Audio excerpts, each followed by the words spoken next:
Students, in first part of Lost Spring, we have seen that there is the main character Saheb and he has come from Bangladesh. He was living in Dhaka, and in Dhaka there were many storms, and that's why it has carried away their houses and field, and there was no livelihood there, and that's why he and his mother had come from Dhaka to live Delhi in 1971. They are living in Simapuri area of Delhi. Then the thing that we have seen that our author Anis Jung is meeting this boy Saheb many times in the morning, and when again and again she has met him, she has asked the boy why he is not going to the school. The boy replied that there is no school in his area. When there will be school, he will go into the school. Then the author asked his name. What is his name? He said that his name is Sahib-e-Alam. Sahib-e-Alam means the Lord of Universe. But this boy, who is a rag picker, is not able to understand the meaning of his name. Then the author also asked him why they are moving barefooted, why they have not worn champals. The boy said that their mother is never getting them down from the shelf. Then other boy said that if his mother has got them down, then yet he will throw it out. So it is perhaps the tradition, according to the author, that it is perhaps the tradition that not to wear champals or shoes is the tradition of these people. And then we have seen that the author is very much impressed by those rag pickers. Not impressed, but she had sympathy for these rag pickers, and that's why she had gone to Simapuri. And when she had gone to Simapuri, at that time she has seen the condition of Simapuri. Simapuri is the area of the poor people, and there were houses, but they were not.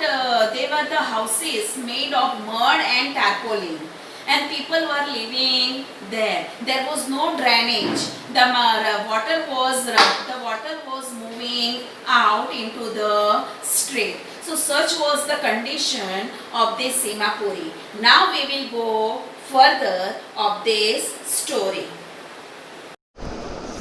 I sometimes find a rupee, even a 10 rupee note, Sahib says, his eyes lighting up.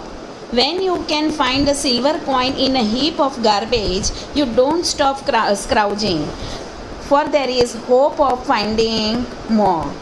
It seems that for children, garbage has a meaning different from what it means to their parents. For the children, it is wrapped in wonder. For the elders, it is a means of survival. So here in this paragraph, the author says that Sahib is a rag picker, and so he is every morning searching something in the heap of garbage. So sometimes he is able to find out a 10 rupee note, or sometimes he is able to find out a silver coin. So the children are very much happy when they are getting something from the garbage. So for children, the garbage is wrapped in wonder. Wrapped means covered in wonder. What they will get, that is there. And for their parents or elders, it is a means of survival. Means that for elders, that whatever they are getting, money or silver coin or anything else from the garbage, by it they are having their survival means they are able to get the food or anything else. One winter morning, I see Sahib standing by the fence gate of the neighborhood club, watching two young men dressed in white playing tennis. I like the game, he hums, content to watch it standing behind the fence. I go inside when no one is around, he admits. The gatekeeper lets me use the swing. So one morning, when the author was walking, at that time she saw that Sahib is standing by the fence gate of the neighborhood club. There was a club, and Sahib was standing near that club. And what he was watching that two men in white dress were playing tennis, and this Sahib liked this tennis game. So every day he was standing there and was watching this game. And when the author asked him that what he was doing, he says that he likes that game, and that's why he is standing there. And he also informs the author that the gatekeeper is also allowing him to enter into the gate when nobody is there. Sahib too is wearing tennis shoes that look strange over his discolored shirt and shorts. Someone gave them to me, he says in the manner of an explanation. The fact that they are discarded shoes of some rich boy who perhaps refused to wear them because of a hole in one of them. For one who has walked barefoot, even shoes with a hole is a dream come true. But the game he is watching so intently is out of his reach. So in this paragraph, the author says that Sahib has also worn the shoes, and these shoes are torn, means there is a hole in these shoes, and these shoes were worn by the rich person, and as they have been discarded, he might have given these shoes to this Sahib. But Sahib did not mind the hole because he has never worn the shoes, and that's why the shoes were important for him. So he was able to get shoes, the torn shoes, but this game which he was watching by standing at the gate of the club, that game was out of his reach. Out of his reach means he was never able to play this game. This morning, Sahib is on his way to the milk booth. In his hand is a steel canister. I now work in a tea stall down the road, he says, pointing in the distance. I am paid 800 rupees and all my meals. Does he like the job? I ask. His face, I see, has lost the carefree look.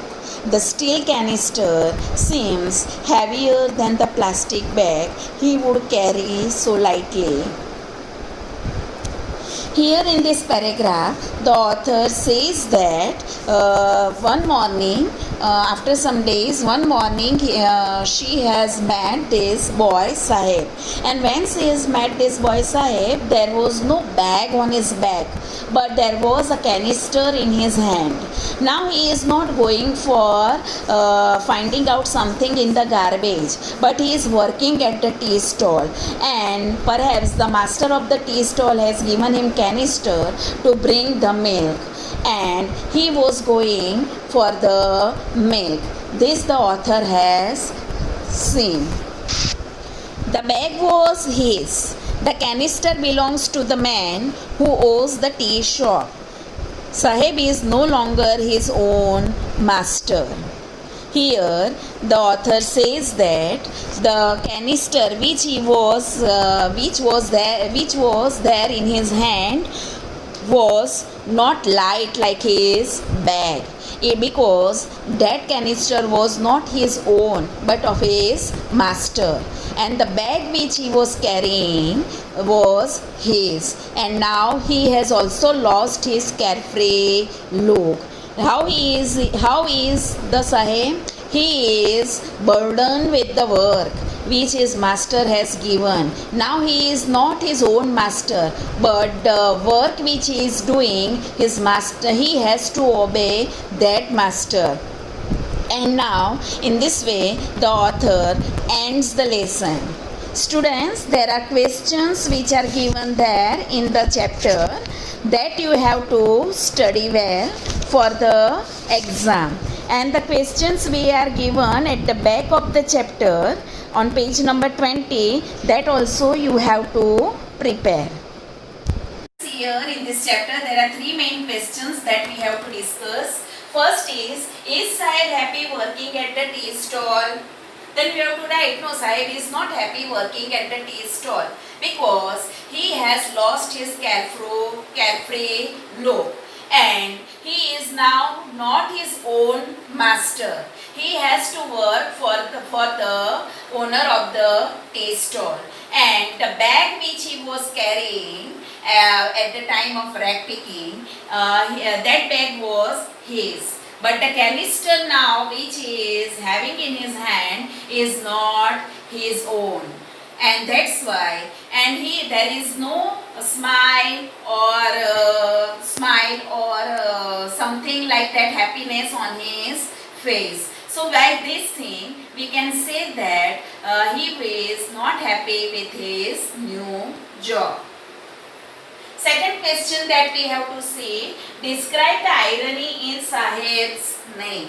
What is the meaning of Sahib? What is the main, perhaps we can say, original name of Sahib? So Sahib-e-Alam. He says that his name is Sahib-e-Alam. Sahib-e-Alam means the Lord of Universe. And if a person's name is Lord of Universe, then he has not to do any kind of mean work. But here, the boy, though his name is Lord of Universe, Sahib-e-Alam, he is finding out something in the garbage for his livelihood. He is working, he is not having his own house. He is not having the champal or shoes in his food, and he is doing such type of job for his survival. So here we can say that there is irony in the name of Sahib. Though his name is Lord of Universe, he is not the Lord of himself. Right? Describe Simapuri area. This is also the main question that you have to see, that you can write that Simapuri is in Delhi, in the periphery of Delhi, and then you have to write that here in 1971 it was having only the big ground, and in 1971 the people from Bangladesh have come there to live, and they have built their houses, but the houses are made of mud and tarpaulin. They are not and there is no drainage in their area. The water is flowing, and perhaps there are 10,000 people living there in that ground. And what is there next? In that area, mostly all the people are doing the job of finding out something in the garbage. They all are rag pickers, and they are living there. And third thing that you have to write there, they were not having their identity as they have come from Bangladesh. But for getting vote, some of the politicians have issued their card, their ration card. And with the help of this ration card, they have also got the right to vote. And they are able to get their food by the help of that ration card. And this Sahib, our main character, is from this Simapuri area. Students, these three questions that you have to prepare, and you have to go through this chapter once again, because from this chapter, from each and every chapter of this Flamingo, the grammar will be asked, and make comma, make inverted comma, make full stop, all these things will be asked, and for that you have to read from this book.